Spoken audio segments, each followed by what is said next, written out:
αγάπη μου, μη φοβάσαι ρε. Μη φοβάσαι. Έλα. Δίνεις φυλάκια. Τσιγκούνης είσαι. Yes. Μακεδόνες. Ανάκτορο. Γκράντε πράγματα. Γατάκια.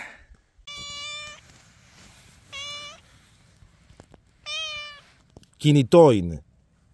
Άτι. Η μεγαλοπρεπής η είσοδος. Αυτό εδώ πέρα τώρα όλο. Την πρόσωψη. Φανταστείτε την διόροφη. Because we can. Because we wanna. Και εδώ πέρα θα είχε εξώστη. Ουσιαστικά μια μπαλκονάρα για να μπορούν οι βασιλείς να βλέπουν το βασίλειο. Εδώ πέρα κάτω. Όχι το χέρι μου. Το βασίλειο. Και από εδώ πέρα λοιπόν περνούσε στο υπέροχο μεγάλο πρόπυλο. Το οποίο καταλαβαίνετε πόσο γκράντε ήταν, γιατί έχει μία είσοδο, δεύτερη είσοδο, τρίτη είσοδο. Γενικά έτσι να ψαρώνεις. Να μπαίνεις και να ψαρώνεις. Να λες πού μπαίνει, τι είναι αυτό. Και πάλι ξανά είσοδος και ματά ξανά είσοδος. Και εδώ πέρα αυτό το κυκλικό που βλέπετε, το κυκλικό αυτό κτίσμα, είναι το ιερό του πατρώου Ηρακλή. Γιατί πατρώου Ηρακλή? Γιατί οι Μακεδόνες βασίλεις θεωρούσαν ότι κατάγονται από τον Τίμενο, γι' αυτό και τους λέγανε και Τιμενίδες, είχαν διπλό όνομα. Και Αργαιάδες, γιατί ο Τίμενος ήταν τρισέγγονος του Ηρακλέους, του Χέρκ, άρα και οι ίδιοι θεωρούσαν πως είναι απόγονοι του Ηρακλή και τον τιμούσαν. Πολύ μεγάλος και τρανός και διάσημος ήρωας ο Ηρακλής σε όλη την αρχαία Ελλάδα και στη Μακεδονία. Λαχάνιασα! Αφού λοιπόν τελείωναν τα 500 πρόπυλα, έμπαινε στο τεράστιο, στο μεγάλο, το επιβλητικό περιστήλιο. Κλασικό αυτό έβριμα της αρχαίας ελληνικής αρχιτεκτονικής, γιατί στο κέντρο είχε εδώ πέρα την ωραία την πλατεία, δεν θα ήταν έτσι προφανώς. Γύρω-γύρω είχε ημιστεγασμένο, ημιυπαίθριο χώρο και τα κτίρια όλα να απλώνονται δεξιά και αριστερά, μάλλον περιμετρικά έτσι του χώρου. Και αυτό πρόσφερε τα πάντα, γιατί μπορούσε και να αεριστεί ο χώρος και να φωτιστεί και να μπει λίγο αέρας, αλλά όχι και πάρα πολύ, ώστε να μπορείς και να μην κρυώνεις πολύ το χειμώνα και να μην ζεσταίνεσαι πολύ το καλοκαίρι. Ουνάγκι! Το περιστήλιο, όπως βλέπετε εδώ πέρα, είναι τεράστιο. Τεράστιο.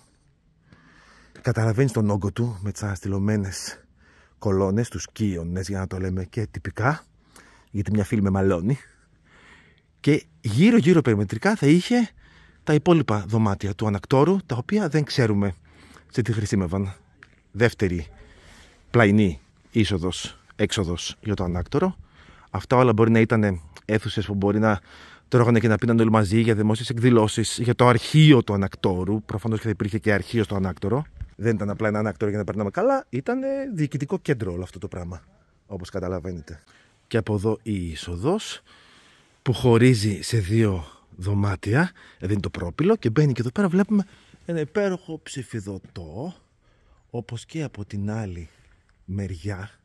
Γιατί να έχει ψηφιδωτά εδώ πέρα? Γιατί εδώ πέρα ήταν οι ανδρώνες, εδώ πέρα δηλαδή, που γινόταν τα υπέροχα συμπόσια. Το καταλαβαίνουμε γιατί βλέπετε που η είσοδος είναι εκεντρή, δεν είναι στο κέντρο ακριβώς του τοίχου, γιατί έπρεπε εδώ πέρα να μπουν τα ανάκλιντα. 1, 2, 3, 4, 5, 6, 7, 8, σε όλους τους τοίχους, για να αράξουν εδώ πέρα τα κιλά τους οι προύχοντες, οι άρχοντες, οι Μακεδόνες επέλωση, και να κάνουν τα ωραία του συμπόσια που ξεκινούσαν νωρίς το βράδυ ή και ξέρω κάποια στιγμή μέσα στη νύχτα και διαρκούσαν συνήθως μέχρι τα ξημέρωματα.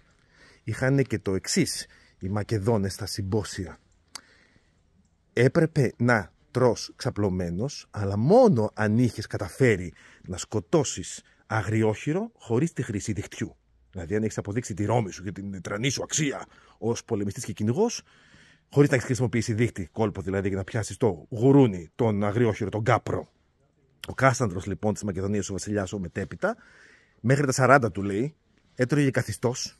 Αυτό ήταν το τίμημα, να μην μπορεί να φάει ξαπλωμένος, όπως τρώγαν όλοι οι υπόλοιποι, γιατί δεν είχε καταφέρει ακόμα, δεν είχε αξιωθεί να σκοτώσει κάπρο με τα χέρια του. Εδώ, όπως καταλαβαίνετε, περιφέρθηκαν, άραζαν τα κιλά τους, τσίλαραν και όχι μόνο, όλοι οι Μακεδόνες βασιλείς από την εποχή του Φιλίππου και έπειτα, και φυσικά όλο το αντουράζ, όλο το παρεάκι, όλη η οικογένεια. Εδώ πέρα, κατά πάσα πιθανότητα, είναι πρακτικά σίγουρο ότι περιηγήθηκε και ο νεαρός Αλεξανδράκος, ο μετέπειτα Μεγκάλεξ, και από πίσω θα τρέχει και η μικρούλα, η παιδίσκη ακόμα αδερφούλα του, η Θεσσαλονίκη. Η Θεσσαλονίκη, παρότι ήταν ορθαλής αδερφή του Μεγαλέξανδρου, μεγάλωσε μαζί του. Γιατί πέθανε η μάνα της όταν ήταν ακόμη βρέφος, την πήρε η Ολυμπιάδα και τη μεγάλωσε μαζί. Όταν πια έφυγε για την Ανατολή ο Άλεξ, η Θεσσαλονίκη ήταν ακόμη έφηβη, δεν τον ξαναείδε μετά ποτέ, αλλά αργότερα παντρεύτηκε τον Κάσανδρο και της έχτισε τη Θεσσαλονίκη. Τα ξέρετε. Τα παιδιά της Θεσσαλονίκης, 3 γιους είχε, που έγιναν και οι 3 βασιλείς της Μακεδονίας, τσουρομαδίθηκαν, μαδοπού και τρελό, αργότερα. Θα περιφέρθηκαν και αυτοί εδώ πέρα. Και δυστυχώς είχαν και οι 3 άδοξο τέλος. Η αναστήλωση, ο σκοπός της είναι να δίνει μια καλύτερη εικόνα, χωρίς να πνίγει το αρχαίο και να δίνει ξεκάθαρα την εικόνα του τι είναι νέο και τι είναι αρχαίο, όπως εδώ πέρα. Αυτό λοιπόν το υπέροχο περιστήλιο δωρικών κοιώνων. Το βλέπετε εδώ πέρα.